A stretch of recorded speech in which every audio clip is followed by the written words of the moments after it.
Long ago, in the Akan lands of Ghana, there lived a hunter named Kweku.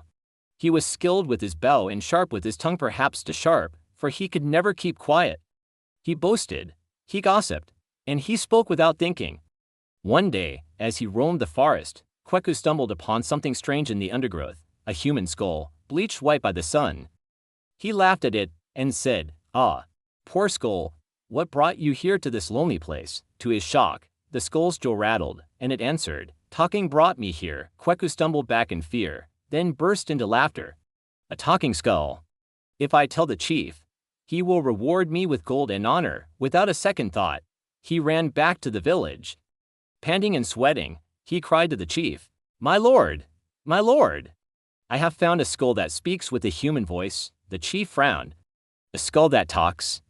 Such lies!" But Kweku swore on his life that it was true.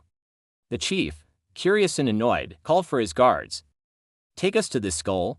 If it speaks, you shall be rewarded, but if it does not," he trailed off, tapping the blade of his sword. Kweku led them back into the forest, his chest swelling with pride. When they reached the skull, he pointed and said, "There, speak, skull. Tell them what you told me." The skull lay silent. Kweku prodded it with a spear. "Speak. Speak, I say." But the skull did not move. The chief grew angry. "You dare waste my time with foolish lies." Before Kweku could protest, the guards seized him. By the chief's order, they executed him there in the forest, and his head was cut off. When the men left, the forest grew still once more. The old skull turned to the fresh one lying beside it and whispered, "You see, my brother, talking brought me here, and now, talking has brought you here too." Moral of the story: the Akan say a tongue without control brings destruction.